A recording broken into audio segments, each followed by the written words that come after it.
Welcome to MOPS Breakout Tech Edition. My name is Tao Ngo. I'm the SVP of Marketing at Uptempo, or Enterprise Marketing Planning Software. And before I kick off this event, I just want to go over today's agenda and some housekeeping items. So we have an agenda slide here. And what we'll do is start off with a panel and have audience questions at the end. We do have the Q&A panel if you want to put your questions in there instead of the chat. The panel will be recorded and shared later. Then we'll follow up with 3 breakout groups, giving you all a chance to share with each other. No action from you. You will automatically be placed into one of these breakout groups. And the breakouts themselves will not be recorded. So feel free to communicate in the chat and with each other, of course. We want you to be able to get as much insight from the panelists and each other. And now I turn it over to my co-host, Daryl. Hey, everyone. Thanks, Tao. Welcome to the Breakout. This is the summer edition, the tech edition. And if it's your first time joining us, Tao and I organized this marketing ops leadership group. And it is like a part support group, part best practice sharing, part just a group of friends that get together, and we do it every month. And it's my favorite meeting of the month. And but every 3 months or every quarter, we do something bigger, and we call it the Breakout. And we invite speakers to share their experience. We try to be very thoughtful about who we want to bring on and hear from, hear their experience and their career and how they grew their career. And then so this is a longer event than what we usually do, but it's a lot of fun because after the panel ends, we all get broken up into breakout groups. Last time we did 5 or 7, I can't remember. This time we're doing 3, so we'll have 3 big groups. I'm going to moderate one. Jeff and Moni are going to be our other awesome moderators, and it's going to be a lot of fun. And just like Tao said, this part is recorded. The discussions aren't. So, if you're afraid of like cursing or something and you don't want it to be recorded, save the curse words for, I mean, you can do it here too, but if you're worried about it, yeah. Okay. So Tao says they'll bleep it out. So if you feel the need to vent and, talk trash, Tao's team will bleep it out. It's going to be totally fine. Also, yeah, ask your questions I think we have really good questions around how to do more with less, how to grow your career, how to deal with burnout, how to still develop your people during like these kind of times. But if you have questions for the panelists and that you want us to talk about as a group, please put it in the Q&A. I think we're going to use the Q&A feature this time for specific questions. But you can still talk in the chat.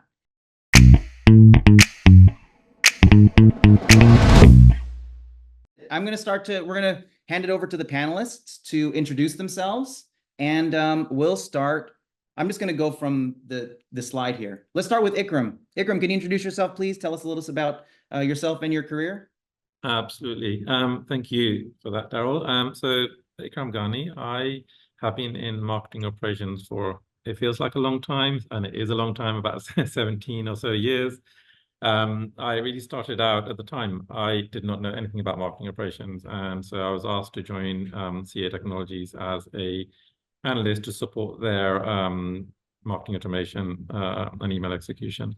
But it's been a great journey since. I've been at various enterprise organizations, mostly US-based tech companies.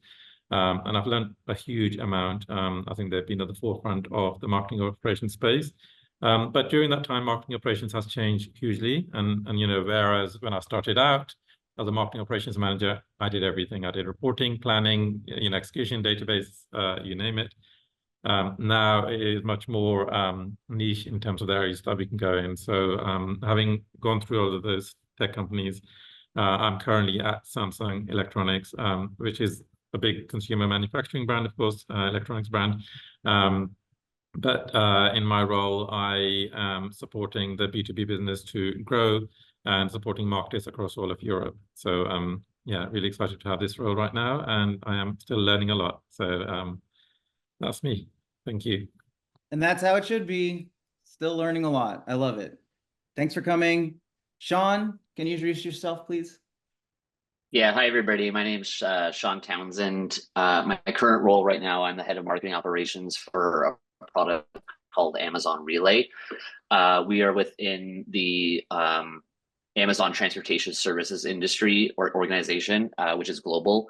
I've been there for about 5 months, and I've been at Amazon for about 6 years in a variety of different orgs, all within the marketing ops realm. Daryl's an old colleague of mine at AWS.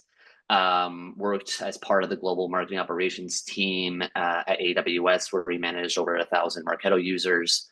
And now maybe I'll go back to the beginning. I started in marketing at BlackBerry, who hopefully everybody is aware. I might be aging myself at this point, but hopefully everybody's aware of BlackBerry. Started in a global marketing role. Yes, I'm based out of Toronto. Started in a global digital marketing role and progressively moved into the ops area because that was just kind of what I really seemed to enjoy. Within my 6 years at Amazon, I've been at AWS, Amazon Ads, another product, and now Amazon Relay. So I've gone through a lot of different experiences within Amazon, large enterprise type experiences and leading operations for AWS, and now at Amazon Relay, where I'm a team of one. And working within the middle mile trucking organization in the United States to stand up their marketing operations piece. We're a pretty small marketing ops org, so I'm going back to basics, which is really exciting for me. Love it. That's it for me. Yep. Thanks, Sean. And yes, Sean and I were miserable together supporting so many marketers at AWS, but we also learned a lot. It was fun. Deborah, care to introduce yourself? Yeah, hey, thanks for having me today. I love these sessions, so it's a privilege to be part of the panel. My name is Deborah Mayen, and I'm currently the head of marketing operations for B2B at Logitech. I started my career a long time ago, 20 years ago, as a project manager, and then sort of changed into marketing when I went to work into the advertising side. And then my exposure to MarTech began when I switched over to the client side and started working at Encyclopedia Britannica. They still exist. They pivoted into digital education. So there you go. Learned something new today, maybe. That's when I really dove into the MarTech side of marketing. So even though my title was, technically international marketing manager for the Americas, it was very tech heavy. It was sort of at the time where we only had, I think, 150 MarTech tools back then. So, Scott Brinker's chart was much simpler back then. But that is when I really started to dive into MarTech. And then after that, I went to another company called Molex, where I was the head of marketing automation project, or marketing operations, as they called it, right? And then 2 years ago, I came over to Logitech to head their marketing operations team. So it's unofficially about 16 years with MarTech, officially about 11 years in MOPS. So thanks so much for having me here. Nice. And is it Logitech B2B or B2C? Or both? B2B. So our B2C side runs a little differently. We work together, but we're under different business groups. I know exactly what you mean. Same. But we work together. It's all part of that cross-functional collaboration. Yeah, just different set of problems. Okay. Yeah. So, thanks different so much. Stakeholders. Thanks, Debbie. Boris, can you introduce yourself, please? Absolutely. Thank you for having me. It's funny. I reflect on the answers so far, and my path has also been very similar. Started off in something that's not MarTech or operations, and then you sort of just make your way into MarTech and operations. So very similar. I've been in the space for about 15 years. Everything from small startups to really big enterprise B2B SaaS companies. I'm currently at Shopify, which is a commerce company. I say commerce because we're a commerce company, but you'll hear e-commerce. We do everything. I've been here for about 4 years. I lead a team of about 16 MarTech and Ops people, but we roughly have about 100 engineers, data scientists, product people that build a combination of first-party products and really deep integrations with third-party products. So I reflect on my career. I started, BCCing people in Outlook to do a mass email to now building our own marketing automation platform at Shopify. So the trajectory has been pretty interesting, to say the least. I'm based in Calgary, Canada. So if you're not familiar, it's a beautiful place. Come and visit, especially among the mountains. But yeah, I'm looking forward to learning here today and hopefully also sharing some learnings. Thanks, Boris. Yeah, great Canada representation. I love it. It's really good. Tabitha, can you introduce yourself, please? Yes, definitely. Hi, thank you for having me. I'm super excited to be on this panel. A lot of great talent here. And I love hearing the different stories, how we all got started. I can reflect on mine as well. I have a very strong financial background. I started my career in finance, knew nothing about marketing or MarTech or operations when I started out. And I did a complete pivot when I moved to Atlanta, Georgia, and started working for a tech company that built Oracle financial reporting. And that's how marketing and tech fell into my lap. And when I was at that company, I actually built their entire marketing automation platform from scratch.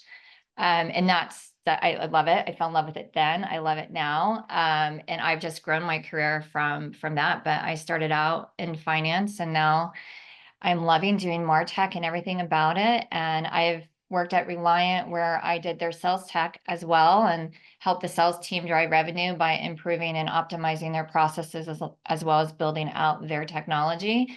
And now I work at Vonage. I've been here for about 8 years now, doing everything from web operations to marketing operations to MarTech, working closely with all the different teams across functionally within the business. And yeah, that's kind of how I started my career and landed up in marketing. Love it. Love it. Thanks, Tabitha. And thanks all of you for coming and introducing yourself. I think before we get into the questions, I think we have a poll, if I'm not mistaken. Yes, we have a poll. Yes. Poll first. What is the biggest challenge you face in your marketing operations role? So you should see that poll pop up there. Just grab one of those. Yeah. And then heads up, I usually ask what you voted for and why. But let me look at this poll first. Yeah. Oh, wait, we can't vote. Can we vote? No. No, Dang it. hosts and panelists can't vote. Dang it. All right, so we're only going to have to comment. Well, okay, tell me what you think you would vote. And then we'll also comment on the what the results are. Gosh, this is a tough one. It is very tough. No. I could vote for each one of these. I mean, I was just thinking the same. Definitely each one of these. It just depends on the week. exactly. It really does. Priorities. Like depends on the Changing fire priorities I'm was putting out last that week. week. Right. I I guess it think also the depends default on, is changing priorities. yeah, definitely. And I think it also depends on organization, right?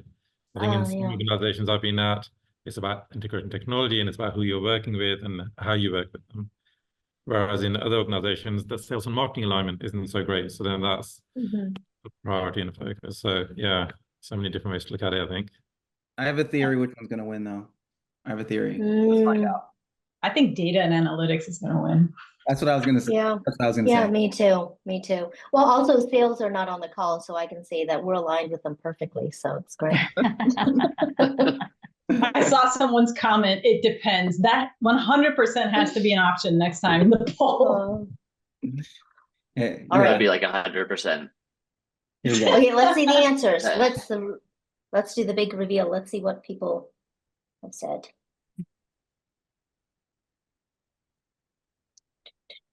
Nope. Do we have the poll results that we can share on the screen there? Aha.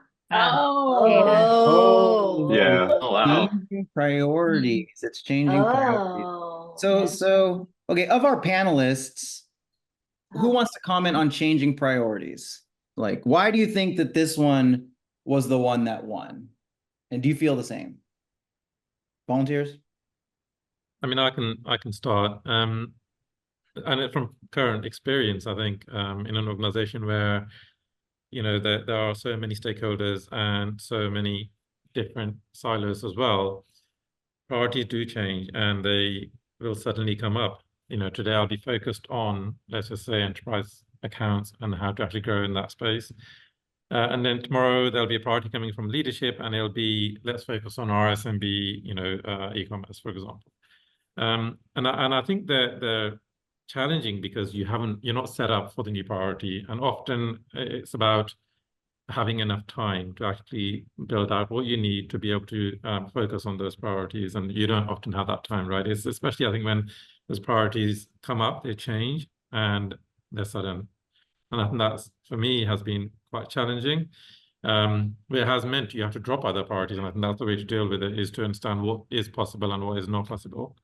Because, you know, of course, you can't do everything. You can't continue what you were prioritizing previously and also prioritize something new that's suddenly come up. So, yeah, and that's how I've managed it, is to really think about actually what is possible. And you know, if X is a priority, then let's see what, you know, what we can't focus on.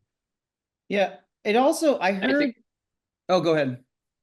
I was just gonna say, I think a lot of it kind of depends on, I feel like depends on whether or not it's you changing priorities or leadership changing priorities. And I think one of the biggest and most important things that I've learned is communicating very pointedly your priorities for your org and marketing operations, and based on what you think is going to drive the most impact or efficiency, and map those out, because every org is going to have their different priorities as well. And as operations, you kind of feel, sometimes you feel like you are at the center of all of those priorities.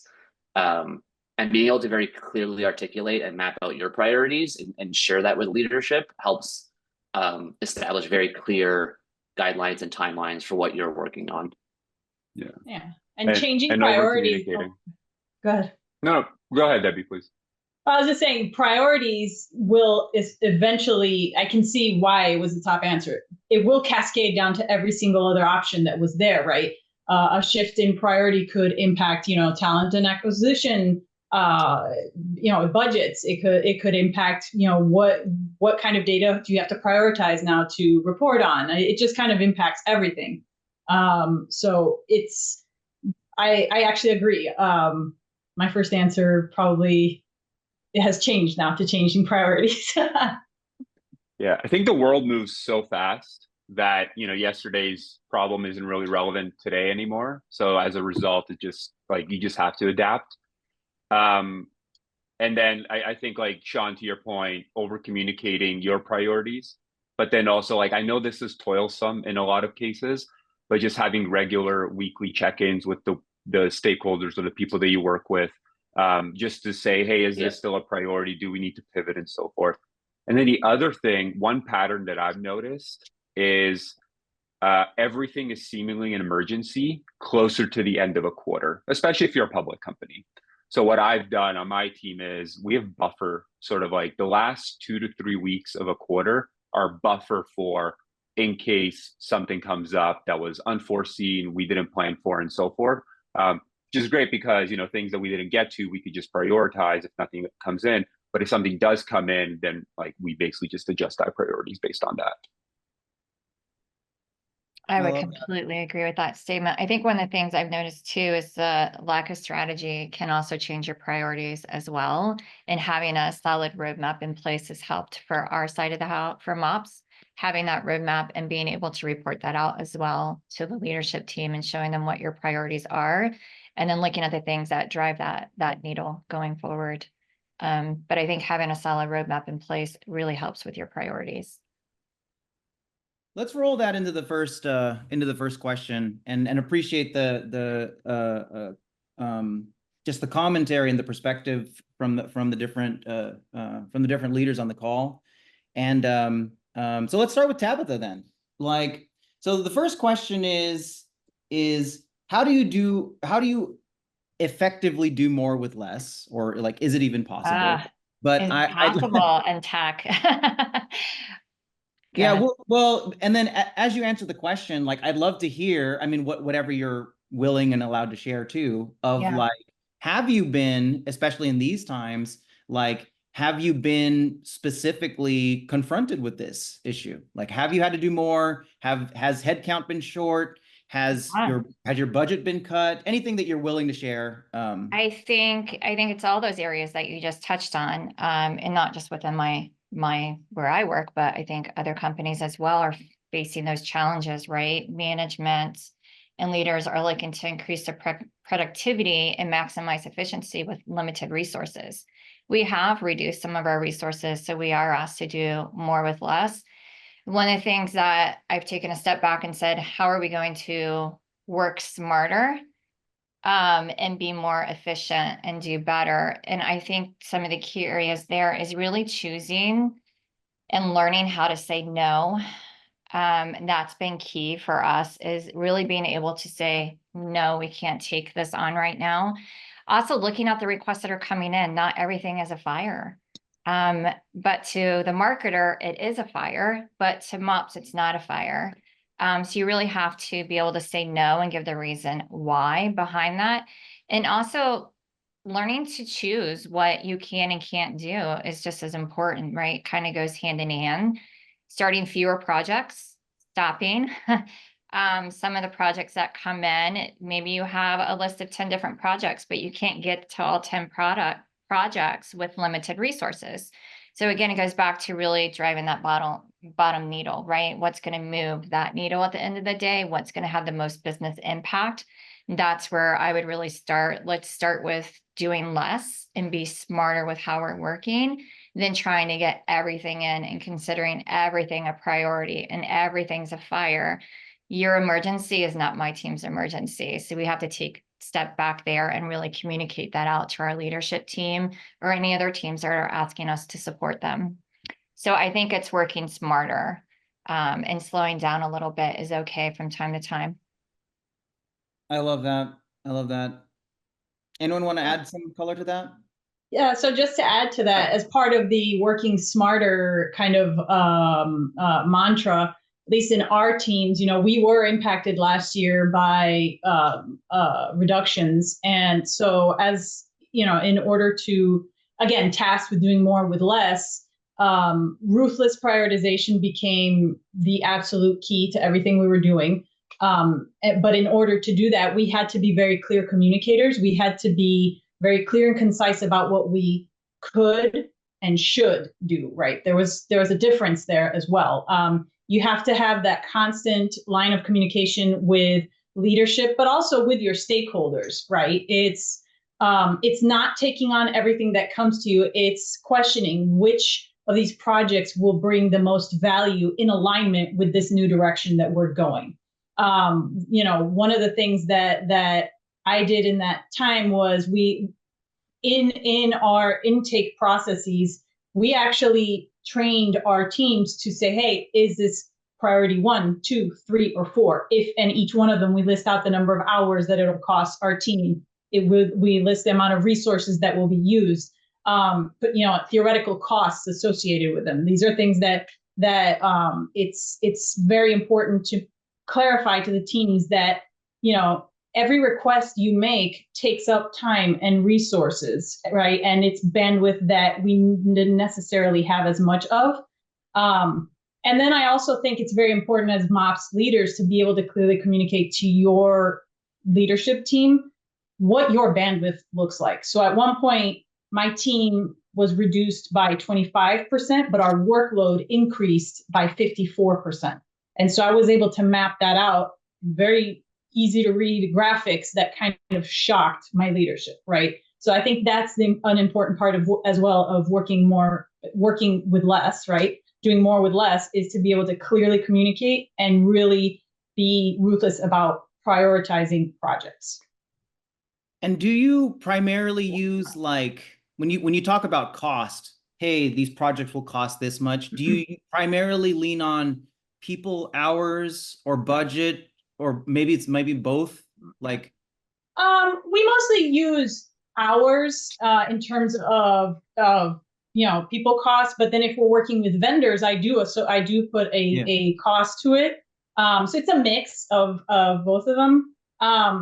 We've dialed that back a little more now that we've switched a little bit. But when we were in complete fire mode where everybody, everything was an emergency, I had to get drastic with how I portrayed the lack of bandwidth from my team, right? It's part of my job as MOPS leader is not only to make sure we're working smarter, but also to make sure that I protect my team from the onslaught of, we need to get this done today. And, especially at the end of the quarter, it's always fires across the board. It's important for us to set guardrails as well to, again, protect against burnout, to protect against us not being able to fulfill the promise that we've made to our stakeholders, right? There has to be that SLA in place. But if you're not clear about it, it's also not fair for your stakeholders. You have to have that constant stream of communication and just letting them know every request has a cost. Yep. So I've heard one of the. Oh, go ahead, Sean. Oh, sorry. I was just going to jump in. One of the things that I think has become very clear to me is that bandwidth is always going to be an issue. That is a constant, no matter what. Like, that is what you should expect throughout your career, that there's going to be bandwidth challenges, because if you don't actually have bandwidth challenges, you're probably not doing enough. And one of the things that we do in our org with the planning processes is, now it's me by myself right now, but we take a step back and think, as we go into next year, what are our priorities? What should we be doing? What should we invest in? What new MarTech should we invest in based on the priorities of the organization and how that kind of cascades down? But one of the key things that we ask ourselves is, what should we stop doing? What are the things that we are not getting the most bang for our buck, that we're spending a lot of time on? And why should we stop doing that? And we are very pointed about putting those on paper about what we should stop doing going forward into next year and stuff like that. Otherwise, it's going to continue to continue, again, prioritization. Daryl, I think you had a LinkedIn post, I think, that reminded me of it, when you said, if you prioritize everything, you're prioritizing nothing as well. And I think that's a super really good quote to kind of go forward with. How do you go ahead. I was just going to speak 2 points. Bandwidth is always going to be an issue, and I completely agree. If you're not constrained, you're probably not doing enough. I personally like a smaller team because I feel like we're a lot more nimble. The one thing that's worked really well for us is stop thinking about prioritizing the work. It's still really important, but stop thinking about that as like the primary driver of how you work. Think more about sequencing the work. Because if you're constantly thinking about this is a higher priority than this, then you're putting Band-Aids on top of Band-Aids on top of Band-Aids. And it sort of gets you in this reactive state.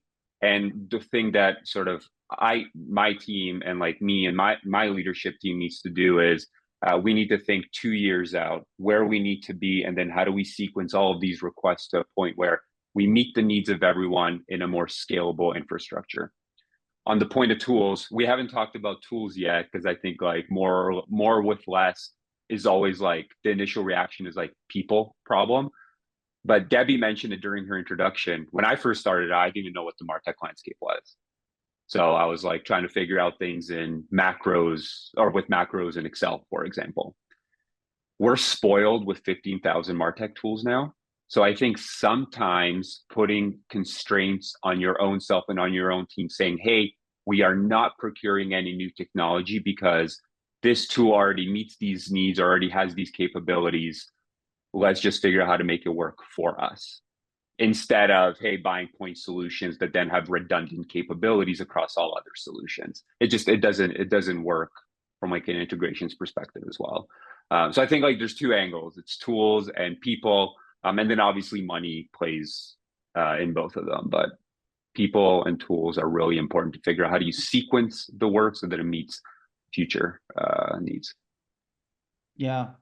I had just one other point, Daryl, actually, so I think great points from everyone, and just additional in terms of people is really thinking about self-serving, and actually this our customers, right, whether it's marketing teams or sales teams, are often bigger than the marketing operations teams. So in terms of resources, I think one of the things I often think about is actually what can the marketing team self-serve on? How can we enable them so that they can do more for themselves, leaving marketing to focus on their specific roles and responsibilities and their priorities? I just wanted to make that point because I think that's really important as well. Often marketing operations are just bundled with a lot, as in, you know, what other teams think marketing operations should be doing. But... There's a question in the chat. I'm going to try to answer it too, but the question is, elaborate on the difference between sequencing and prioritizing. So for me, and I'd love to correct me, the way that I think about it is like, it's very similar, but prioritizing is what is most important, kind of like almost in a ranking. And then sequencing is kind of when the work will fall. So there's an amount of work that will happen within this quarter. And then there's a different set of projects that will fall into this quarter. And like, they're very similar, but being able to do that, I think, helps with the long-term planning. And also kind of, you share with leadership and your stakeholders, like, it's not like we're never going to do it. You can see it going to happen. There's a sequence. Everyone else agree with that, or slightly different take on the difference? Yeah, that's it. From like an infrastructure perspective, though, sometimes the demand or the need, the thing that we need to build, simply can't fit within our current infrastructure. So then the sequencing becomes fixing the underlying foundation before we can go and build the thing, right? So there's that perspective as well. But I agree. It's like, it's basically getting into a practice of, don't just default to saying no, try defaulting to saying yes, but we're going to do it in like 2 quarters or something like that. Yeah. And that builds trust with your stakeholders as well, rather than just saying no, because the worst outcome is then they go and figure it out on their own, or they do something on their own. And then that just adds additional problems later down the line. Yeah. The shadow IT, shadow MarTech, got to stay away from that. Okay, we're gonna have to move on because there's other questions, but I feel like we could spend a lot of time on this one. But anyway, we're gonna start moving on to like internal and external networking. And to kick it off, we have another poll. Poll time. Right. What is your preferred method for networking and professional development? So that should appear there. And we can't answer. Oh, wrong one. This is not the right poll. We could, however, run this poll. I mean, if we need to, it's fine.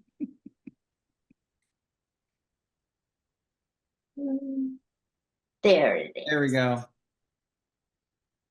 Wish we could vote.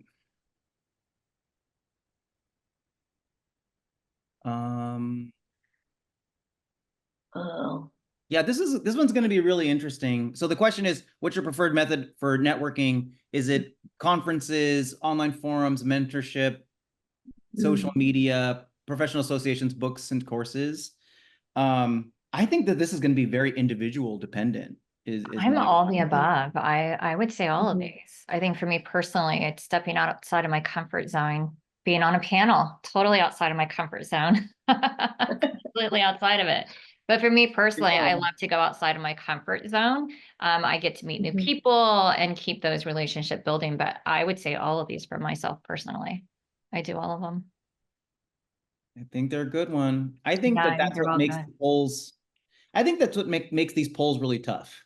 It's kind of like you're forced to select one. There's no multi-select. Yeah. It's really important to do all of them. I think, especially in a remote or a hybrid world. Oh, one interesting one would be like if you know about yourself that you like to do the top 3, maybe, you know, you can kind of catch yourself and say, oh, I should try to revisit the other 3 because I don't do that often. I don't know. Just saying. Could be. All right. Shall we do the? Let's see. Yeah, let's see the result. Curious. I think the LinkedIn one wins. Oh, Oh, Okay. look at that. Industry wow.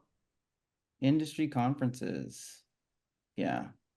I mean, you know, I think that many of us now work remotely.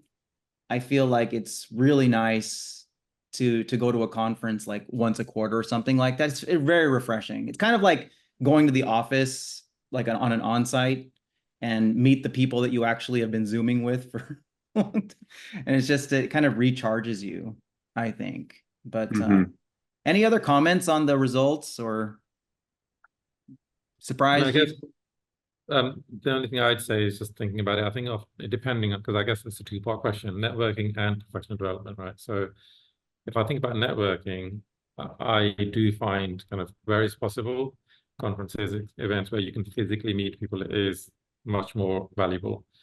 In terms of professional development, then I think starting out with self-learning and then actually understanding where you want to go makes more sense to me, because then you can decide, you know, what is the right next step. But yeah, I do find events and conferences often networking wise are just super valuable, and you get a lot more value back from people you engage with over kind of digital platforms. So. Yeah. I'm surprised. Maybe this is because like the question is a combination of networking and professional development, but self-learning from books or courses is like second last. I'm pretty I was surprised. gonna say the same thing too. Yeah. Because that would have been like me. I admittedly like probably need to do a little bit more like networking and development. I am generally an introvert, so this is super outside of my comfort zone. Daryl and I, when we worked together, it was a really good oil and water when we had to do presentations, because Daryl would just take the lead on a lot of that stuff. But yeah, I agree. I sorry, I didn't mean to interrupt you, Boris, but I was going to say the same thing. Like I did a lot of self-learning in my development. I think that's probably why I moved to ops. And when I started in marketing, I moved more to the ops area. Yeah. It's interesting though, because I very rarely read books about my day-to-day job, but the books that I do read are ones that I learn from that I can bring to my day-to-day job. So like learning about design, you can bring ideas about design into systems design, for example, right? Or learning about reading sometimes a novel can help you figure out how to like communicate more effectively or something like that. So I think those are all important. Doesn't necessarily have to be about, I don't know any, like aside from maybe Daryl's book, I don't know any books on MarTech that are valuable, or like just ops in general, right? There's like adjacent things that I think help quite a bit. Yeah, it's like you have to. Yeah, I think we from other naturally have. industries. Oh, go ahead. We naturally have. No, I think like everybody in marketing ops, I feel like has a natural proclivity for learning new things in different areas of the business, because we do see a lot of different areas. I've taken professional UI UX design courses, web development courses, all those kind of things, because I struggle. I want to understand how a lot of these things work, so I can speak articulately to them. So yeah. And the best is if you're really impatient. So like I am like a chronically impatient person, and it's for better or worse, but I think it does force me to go and learn new skills myself so that I can go and do the thing myself sometimes. Right. So yeah, like web development. I went and learned some HTML early in my career because I just didn't want to wait for a developer or have to pay a really expensive agency. Right. And that's a skill that I'm able to bring now. And like the web has evolved quite a bit since like what I learned, but it's still skills that are really important, I think, in any case. So why don't we shift the question then to like maybe internal networking, or like networking either within your company or networking that you've done that maybe helped you get a role that you wanted or projects that you wanted. You know, I can share some stories, but for the panelists, anyone like do you also do internal networking, or is that more organic? Like it's just through projects you meet with people, or do you do anything intentional, perhaps that? You know, I can start. I definitely do. I think for me in the organization that I join, I make a big effort to network, to connect with people, to understand how they think and what their focus and priorities are.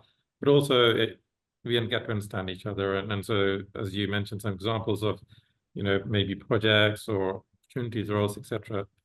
Once we've had that connection and we regularly connect, it gives, more opportunity for people to respond to you if they think you're, valuable for a specific project, or if a role has come up and they think you'd be suitable. So I personally make a big attempt to ensure I network across the organization where I can, not just within marketing, but across different functions. And then I continue to do that as new people join. So I think for me, it's important just to continue my learning and understanding of people, and finding new opportunities within the organization. Yeah. Yeah. Oh, go ahead. Just to jump in here with that, internal networking, I think, is the most critical part in terms of trying to grow as a MOPS leader. Why? Because to me, and again, maybe this is an unpopular opinion, but I strongly believe that at the core of the MOPS function is people. It's not technology, it's people. We leverage systems to improve how people perform, how people interact with each other, right? But you have to have that ability to collaborate with different groups. It's basically grow that ability to influence without necessarily having authority over the situation. That's how you're going to get your function to really show its value. And so that internal networking is critical, so that one, people are aware of what you can offer, but then two, you come to mind when they have different needs they start to view you as the problem solver. So they'll come to you. You inherently increase the value of your team every time you network. So you have to be continuously showing the value that you bring to the organization. Yeah, I think it's super important to have check-ins with leadership of other orgs and actively educate the other teams on what marketing operations does. I'm in an org that right now in the transportation business within Amazon that barely even knows what marketing does, let alone marketing operations.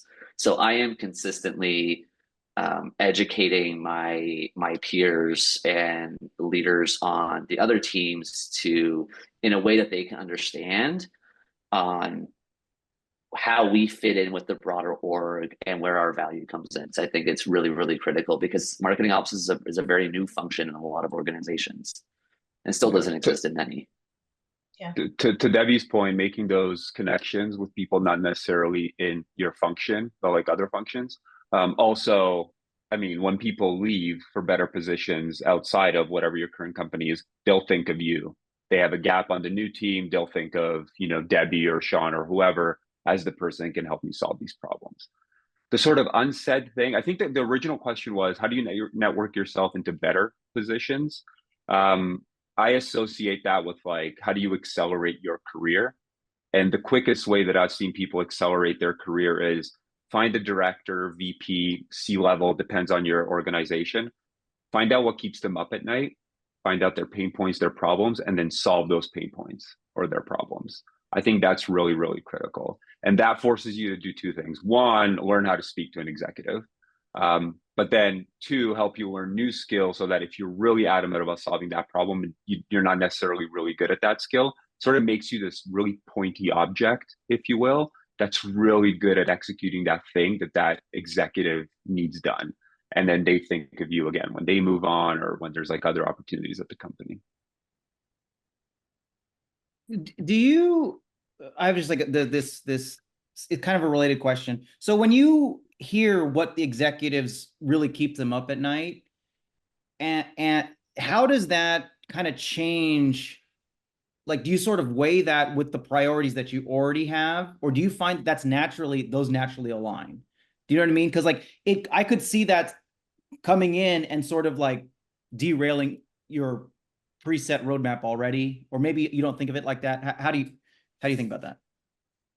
The way planning works at our organization is we have a high level mission, and then we sort of have these sub missions, if you will, to ladder up to the high level mission. basically our intake process is if the thing that you're requesting doesn't align to the high level mission or the submission for this year or for the decade or whatever, realistically, it doesn't matter, right? And that's like a harsh truth, but like we're not going to go and do a side of desk thing simply because like I want to be like a really good partner to you. We need to keep in mind bandwidth and stuff like that. So it's easier now, but it took us a long time to get to this point, but it is easier now because again, like intake process sort of enforces this. But I will answer it if this wasn't the case. I do think that sometimes you have to throw team and group priorities out the window and just do the thing side of desk if you want to accelerate your career. Like that's just the reality, I think. I was thinking that, and I was hoping you would like validate but you said it in a really nice way. It's kind of like, the way I think about it is we have to have a really big eye for the PR of our team, because we're not going to get any. Like, there's almost never an opportunity for marketing ops people to step into the spotlight and for executives to know what they're doing. So I find myself, if I see something, there is a project where we can run it and I can sign my name on it, I like go after it like 100%. And it may, it may mean like working like on the weekends a little bit, but just by regularly managing your perception within the company, it just goes so far, because otherwise they honestly, a lot of people just don't know what ops does. Any other comments? I would say marketing ops too is in a very unique position to be very successful in that way, because again, we work very specifically with a lot of different stakeholders, and we can see a lot of things that other teams don't see when they're sitting kind of in their silos. So as an example, in the last couple of weeks, our onboarding application process to sign up for Amazon Relay is very broken. The difference from going from our front end website to the application process, there's a lot of holes, and I took the lead on bringing all of the people together: product management, our front end web team, and our operations team, not marketing operations, but basically our sales team for the trucking industry, to build a cross-functional group that is going to set a roadmap and set those requirements. So it's kind of above what my role is. It's not necessarily marketing ops, but I was in a unique position because I could see who is responsible for what and where some of those gaps are. And us naturally are deep divers. We go and we roll up our sleeves and try to solve those problems, which I think was why a lot of us are in ops. And those are the kind of things that are really important, is to kind of get some of those groups together sometimes and help solve problems and take leadership in that way. I think that really shows value. I love that. That's ownership, like great demonstration of ownership, rather than, oh, looks like our sign up process is broken.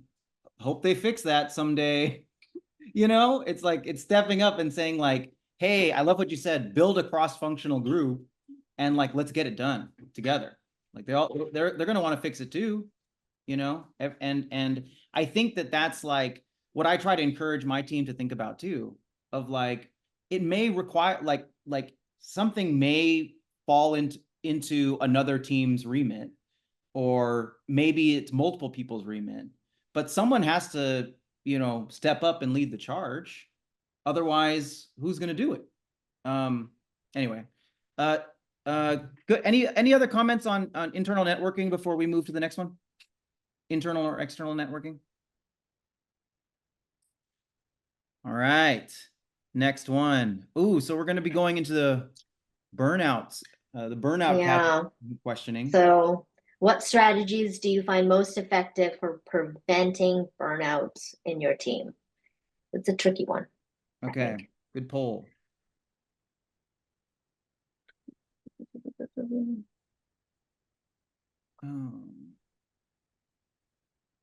Which one are you going to pick, Tal? Well, my team's listening, so definitely not more time off. Ignore that. Take that off the table right now. I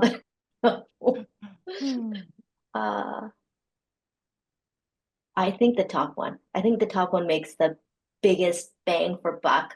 As I said before in the chat, if you can't provide the salary bumps or the promotions due to budget constraints, the least you can provide is a better work-life balance so they can spend more time with their families, more time doing whatever they want to do, and still have a successful work life. So that's what I would choose. Yeah, I think we're. I'd love to hear from some of the people that I know we dealt with this, Daryl, with AWS globally, but some of the people maybe where is he? Ikram, who like manages, or anybody that manages global teams with work-life balance, because I think that can be very challenging as well. Yeah. I mean, Timing. it is. Yeah, Very. so challenging. And I think especially one of the things that is very important is the company culture and how that's promoted internally. And just in terms of the current example, the company culture is very much focused on more time, working more. And I think for myself and working with the teams that I have, we promote very heavily focus on work-life balance, because it is in the company culture, but it is within our team's culture to ensure that happens. So we have to show that by example. We have to make sure that we're not still there working long hours, or at least, make sure that we're showing the examples of a really good work-life balance. That's very critical. But I think it has I to be would 100%. Yeah. And I was just going to say that I think it does have to be mixed in with some of the other activities, such as offering more time off or team building activities, just so that we are having a balanced approach to that. Yeah, to add to that, to me, that's the critical one, is promoting work-life balance. You have to show it to your team. You have to, but you also have to actively enforce it. So I actually look at my team, like when, their workload, their time off. I've had team members that, they don't take any days off in the quarter. I'm like, hey, dude, can you take some time off? I got this. Go, just go take a breather. It's having that relationship with your team that they know that you are the guardian of their peace, is how I like to call it, right? Protect your peace. It's, you work hard, but you have to also allow yourself to, and I call it, rest hard. You can't perform at your max if you're drained.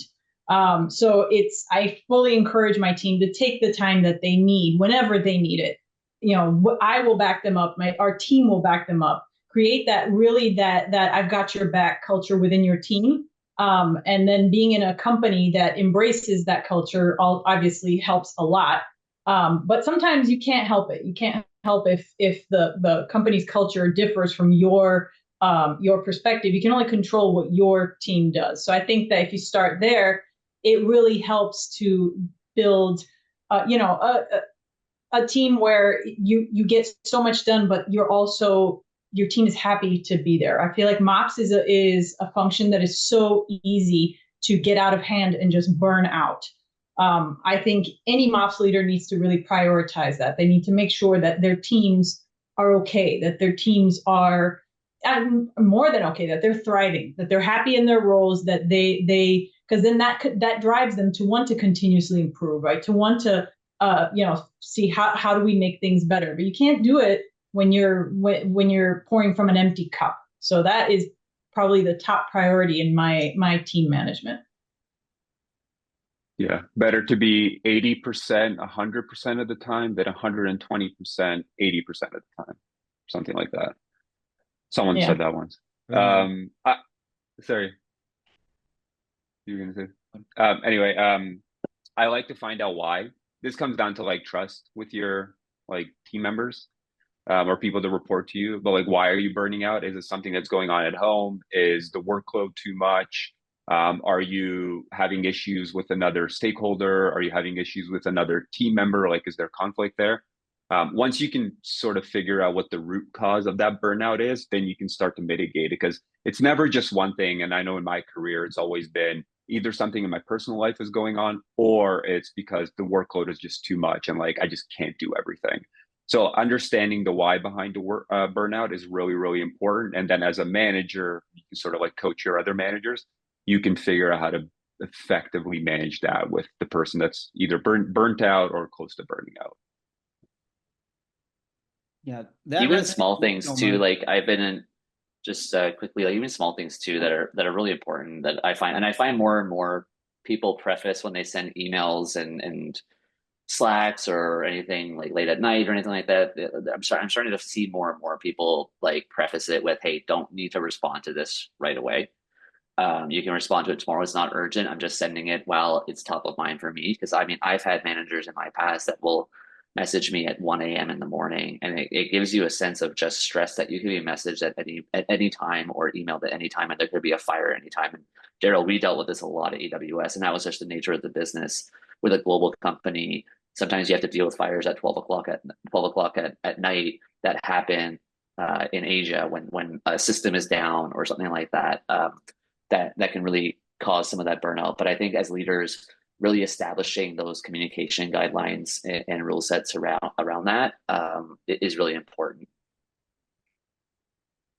There's been times like I'm really resonating. It's really resonating what you're all saying. I think it's just so multifaceted because there have been times when my team and I had to work nights and weekends, and when we delivered the project, the feeling was like, hell yeah, we did it. There's no burnout there. Like it was just like good, like camaraderie. There have been other times when, to be honest, I wasn't that busy, but I was just like, man, I don't really feel like going to work today. You know what I mean? And so it's like, I think it was what Boris was saying. There's other stuff going on, and I feel like it materializes or manifests in different ways. It could be like one of the things that I'll find is if I'm like more short-tempered, or maybe when I'm talking with my coworkers, I'm like more snappier or like more sharp.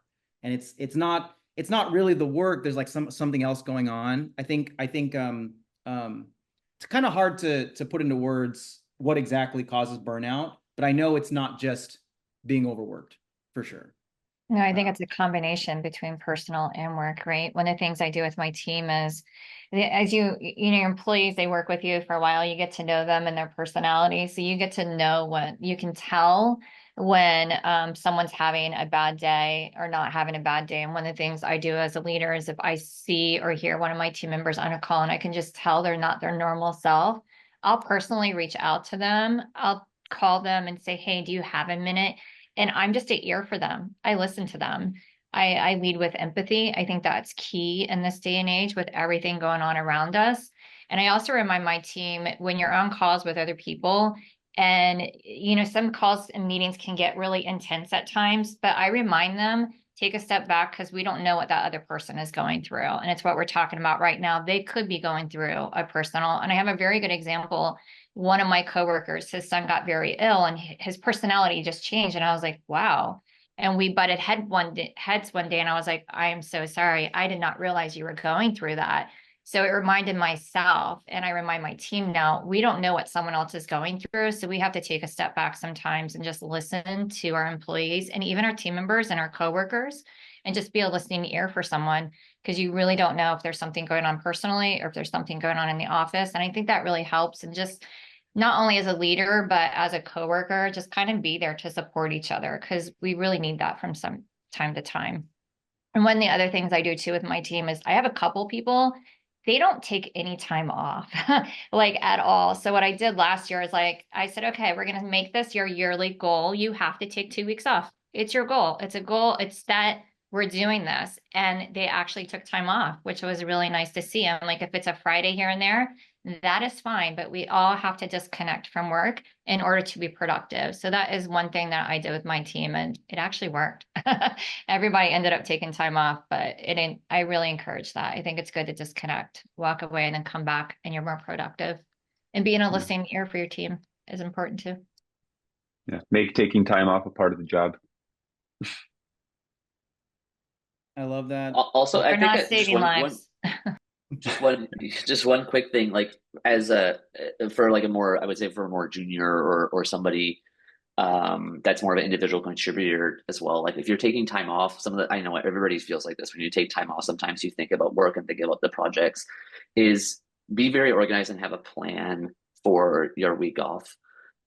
Ensure that you're doing your due diligence and communicating to people that you're off, and some projects will be on hold and some will be passed to that, and spend that time to ensure that you have a plan, because it will not only make your manager feel like you are very organized and pointed on your priorities and how you work, but also giving you your sense of relaxation, that you've organized yourself a lot to help, and you can really enjoy it and rest and get that relaxation that you really need. I love that. I love that. Any points on like keeping the morale strong? I mean, all of this stuff keeps the morale strong, but before we move on to the next question.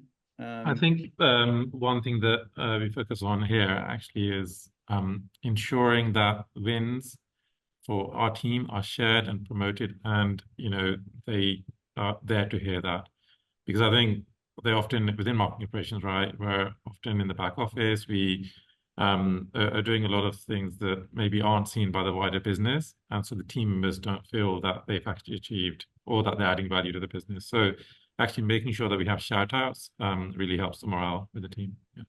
Yeah. As a leader, we're all probably in like more higher level meetings with people, with a lot of people listening. It's important to call out people by name that are on your team that have done the work. I find that that's really helped with morale. Yeah. Empowering your team is like one of the biggest jobs of a leader, I find. Trusting your team, empowering your team. Yep. Appreciating your team. Putting them in the spotlight. Yeah. Yep. Yeah. Let them, it's even from the little things to buying them a gift card to get a coffee, to big things, a quarterly recognition of an MVP of your team. It can range wildly, but it has to be consistent. It has to be genuine too. And you have to be the spokesperson for your entire team. And really, again, going back to that internal networking thing, it's you have to show the value that you bring, but you also have to make your team feel appreciated and know that their hard work brings so much value.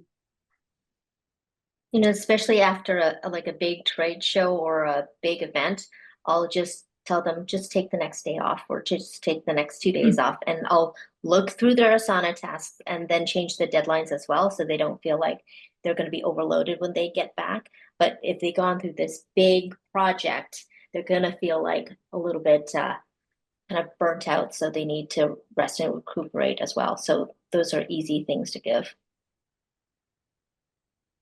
All great. Even just a small thank you, unprompted, can go a long way for something even small. 100% agree with that. Thank you goes a long way. All great advice. All great advice. All right. Let's move on to the next one. We've got hey, as we move on to the next one, I think we're going to do a poll. Oh, yeah. Yeah, it's going to be a poll. We're going to do a poll. What skill do you think is most crucial for success in marketing operations? So we'll bring up that poll on the screen there. And as we're taking the poll, just a technical heads up. I believe that we're changing the plan. So at the end, we're actually going to have one big breakout room. I think there's some technical issues with breaking us into 3. So my recommendation will be that Jeff and Moni will lead the entire group through a breakout session. So just kind of heads up as we.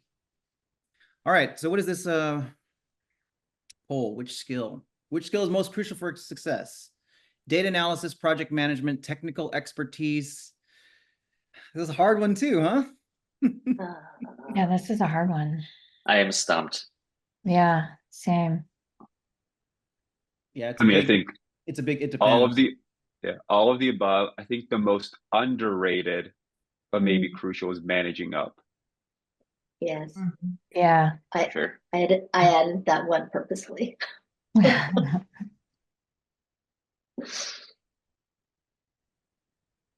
I really think, and I got advice from from one of my mentors before, and I was like, what's more important, the soft skills or the technical hard skills or the communication skills? Communication or technical skills? Which one's more important in becoming a good leader? And he just said both. And I was like, okay, you're right. Like, anyway, let me see what I'm going to pick here. Oh, no, I can't pick. Never mind.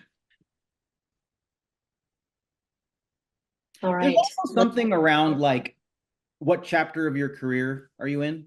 I mean, communication helps all the time, but I feel like if you have the hard skills earlier on, it gets you a seat at the table really quickly. I think. So, what are the results? Oh, Wow. okay. Communication and collaboration That was where I was leaning to, actually. Yeah, I mean this one is like sorry to say, if forced to choose, that was where I was leaning. There is no love for managing up, is there? Sadly. I think there's something around data analysis and interpretation. Every single project that we do starts with data analysis and interpretation. Without that, nothing matters. So I don't know. That was my first instinct as well. That was like yeah. So you're saying that's wrong, the key to be able to show impact in many ways, right? Like exactly, both like opportunity sizing the thing, but then also proving that the thing was valuable to do. And it's always a problem and a challenge to solve. Yeah, and it's needed by everybody. Yeah, that said, if you're really good at communicating and like figuring out how to like massage a message, maybe you don't need data and analysis. I guess they're all important, right? They're all important, but with, I think, communication and collaboration, it's how you take that message. So if you want to manage up, you have to obviously be able to think about your audience and how you communicate, right? Whether you already have the data analysis or you do not. So actually, for me, communication collaboration brings all of those together. It's ensuring that you have that capability, understand how you can communicate with different audiences, whether it's upwards, sideways, etc. Yeah. If you have the data but don't communicate it effectively, it's useless. Yeah. I have a slightly different point of view here. All of these are critical, but I think they all come down to soft skills that we need to work on. And the ones that I find the most critical are, are you a simplifier? Are you a rapid learner? Are you open-minded? How good of a communicator are you that you're able to, again, influence without authority, right? I think those are the key skills that you need in order to be able to build out the skill set listed in the polls, right? So if you're not somebody who innately knows how to read your room and simplify a message, you're going to find it difficult to manage your projects, manage your teams, to really collaborate, right? So you have to have that ability to simplify. You also have to be someone who learns fairly quickly, because again, what's working today might not work tomorrow. You need to be able to adapt very quickly, right? You need to be somebody that is always on the move very quickly. So absorbing information and then, equally so presenting it out to your stakeholders, to your teams in an effective manner. But then also being open-minded. So, a key lesson that I learned early is that we can become so caught up in our processes, caught up in sort of all of these projects that we've taken so much time and care to create, that it's easy to lose sight of the possibility that it could be better, right? Because we're so close, entrenched with a process we created, with a project we put together, we run the risk of being closed to feedback about it, right? What we may think works beautifully, you have to listen to what your stakeholders are saying. There may be gaps. You have to be open-minded to change as well. So I think those are the three kind of critical skills that I look for when I'm looking for team members, for instance. I love that. I love that. Yeah, this one is really a tough one. Because at if you have the right data, you can't just go around smacking people in the face with it, or saying like, oh, look at this data. It shows that your project is useless. You know what I mean? But that could be true, but you're never going to get far by saying that. So it's actually both, right? And the strategic thinking too. I think of strategic thinking as just making a different set of choices. So if you're not making the right choices, the right combination of choices, you're also not really going to succeed. So these can't really stay in a standalone. Anyway, any final comments on the poll before we move to the question? All right. How do you still develop people? Is it harder to develop people now? Are people getting stuck? Like one thing that can happen at companies is that, oh, we can't hire any more people, so people can't become people managers. Or, hey, if that's something that they want to do, can they still grow? What can they still grow at this company in that role? Any ideas here? Questions? How is it going for you all? Are you still able to develop people, or are you facing this challenge as well? I think I have a question for all the other panelists, something to talk about that leads into this, right? Some of the things that I've experienced, and I'd love to have everyone's feedback on this, Daryl, is you have people within the department that just become SMEs, and we're always seen as an SME, and we're just problem solvers. I would love to hear how other panelists like deal with that and work with that and overcome one of their employees or team members just being labeled, and I hate to say it that way, but labeled as an SME, and they have one piece of tech stack and everyone goes to them for that.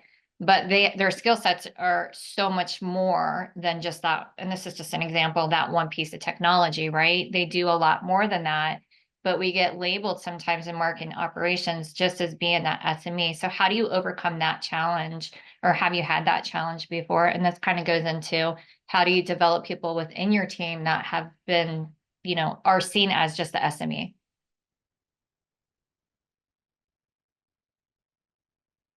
I can start. I mean, I think for me, one of the important things is that conversation with that, with that person to understand what their passion is, where they want to go, and how we can support them, because they do become SMEs over time because of the technology often that they're working with, and they let the career follow that path just because it kind of gives them that exposure to the different teams, and people approach them, and I think that gives them some value. But really understanding where do you want to go, what are your next steps, and I think having what often is referred to as an IDP or a development plan, to understand where they want to go to in 2 years, 5 years, and then making sure that actually that is supported throughout the year in terms of having a plan around where they want to go, how they can achieve that, and how they can develop themselves, I think is really key. But also thinking about their objectives and targets for the year, and ensuring that those don't continue to align to what their SME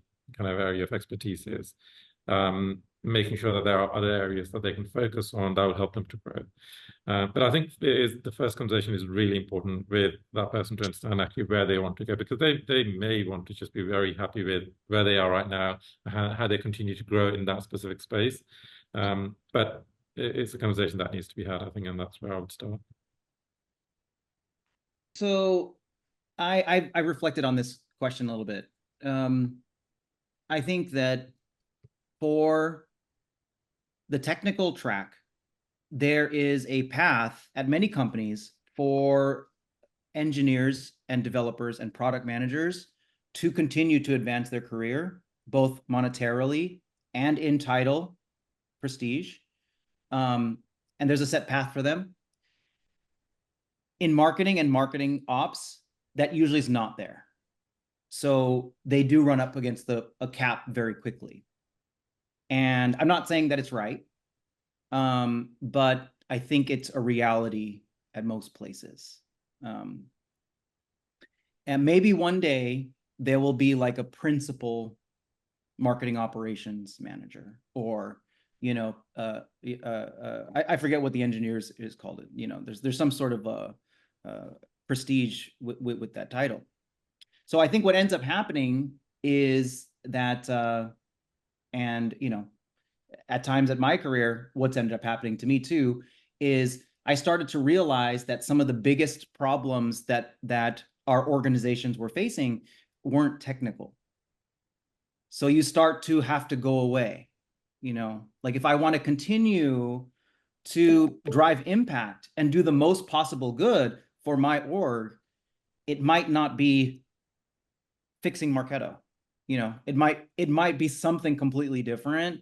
And from what I've seen, and maybe what many of you on the call have seen, is maybe you've started to drift a little from the technology and focus a little bit more on the business stuff, because that's where impact is. I think that I don't know. So one possible way, if there's like a subject matter expert that have reached the cap, is it could either be moving into another company where that technical expertise can continue to grow and flourish, or it could even be moving into consulting, is another option. But I also can get very stumped with this question.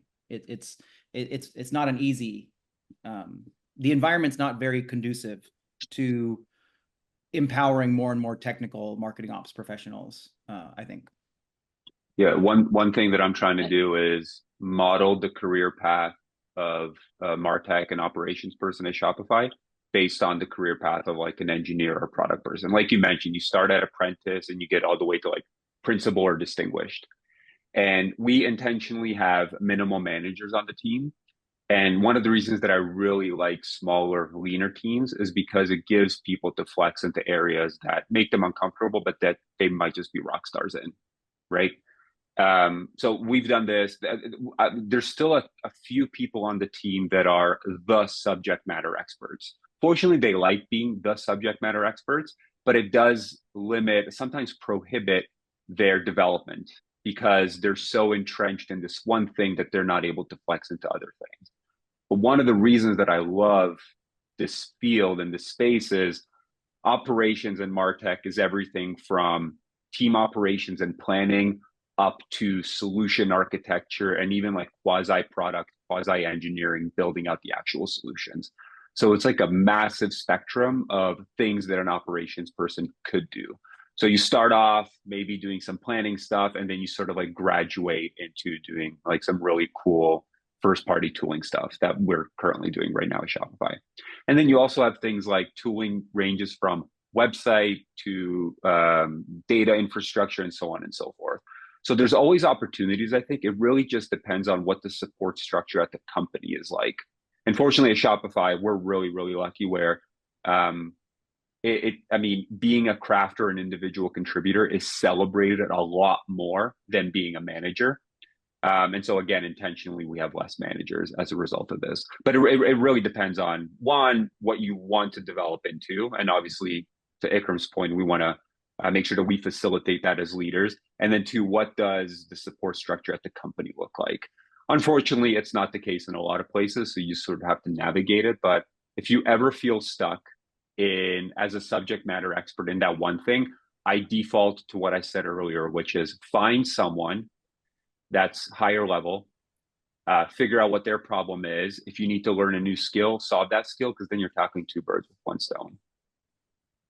I love that. I love that. And some other people might have some things to say, but what we're going to do very soon is we're going to go into the breakout. And the breakout is where the audience joins the call and we all start to riff on some of these questions. And again, panelists, welcome to stay. But as we move to the breakout, especially for those of you not staying, I'd love to hear like any closing career advice for us, things to think about as the title of this was like, how do you have a long and successful career in like marketing ops, right? So who wants to go first? Like key things to think about or key things that have helped you get to where you are today, and any advice you have for us? I'll say quickly, like in my career, learning new skills, especially a little bit on the technical realm, is huge. It gives you the chance to find problems, look at solutions for them, and be able to speak intelligently with other teams like data engineering and analytics, and really working with those teams to understand and to speak their language. A very constant battle that we find is talking in the other team's languages. And I find that it's very big for me as learning a lot of these different things. I'm able to kind of see it at a high level, and that's helped me grow extensively throughout my career, is being able to speak to understanding the analytics side of things, engineering, design, all of those areas that constitute marketing and marketing ops that play into it is really, really big. So that would be my big one. I'm a lifelong learner. I am almost to a fault. Like, I'm one of those guys that I get obsessed with something for like a month, and then I move on to another thing. But in the long run, sometimes it helps. Sometimes I feel like the stuff I'm doing, because I'm not doing my actual work, I'm doing something that's kind of a stretch project, that's something on the side. I'm learning how to design something in Photoshop. Ends up paying dividends in the long run. You become much more resourceful. Anyway, I'll stop because I know there's other people. Just a quick one from me. I mean, I think, Sean, those are really great points, and I would definitely echo those. In addition, for me, along my journey, I think making sure that I engage with people who I could connect with. I think, I've had amazing leaders, amazing teams that I've met with, but it's been a proactive focus to connect with people I see that will help me to grow, who will help me to go in the right direction. If I want to maybe volunteer my time to understand more about a team, marketing operations is such a big space now, and there are different niches within that I think would be interesting for different people, but you don't always know. So I think just making sure that we connect with people that we really think are doing an amazing job and have something fun and interesting that they're doing, which we would like to understand more about, I think is super helpful. So really just focusing on connecting with the right people, I think is really critical, alongside, of course, learning the technical skills that Sean just mentioned as well. Debbie, I think I cut you over. You're about to jump in.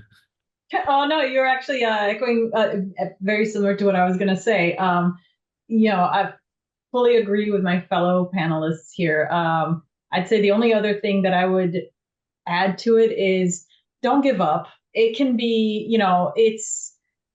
mine wasn't an easy journey. It's painful. You'll get a lot of no's. There are days where you're going to feel like the weight of the world is on your shoulders.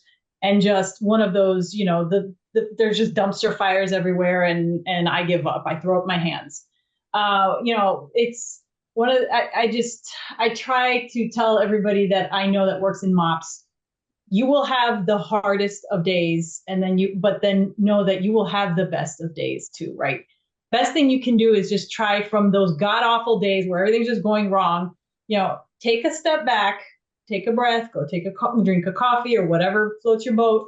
But then also just see, all right, well, everything is going to crap anyways. What can I learn from this? How can I turn this around to maybe, turn it into a learning experience? If you're going to go through the bad times, you might as well get something from it. In MOPS, it's very hard because the problem is when we're doing everything right, we go incognito, right? Most people don't realize everything's going right. But when we do something wrong, it is loud and clear. So, it's just hang in there, stand your ground, make sure, again, as everyone else said, be a lifelong learner, but also beware that you're going to come through hard times. You're going to get, it's tough. It's a hard career to navigate because you're dealing with technology and marketing and sales. There's a lot of inherently, emotional versus logical versus, we're the bridge to like all these different entities within companies. So just hang in there. If if you're having a bad day and you need someone to chat with, reach out to your somebody that that works in marketing ops and just let it out, vent it out, but don't give up. Keep going. You'll get there. Trust me. I've been there and I do that as well. I reach out to my former mentor. I'm like, I cannot deal with this today. And so, I go and grab coffee with him. Just find that support system that you need, whether it's online or in person, whatever, but hang in there. Yep. Well, we're going to have to move on to the breakout portion. Again, feel free to stay on.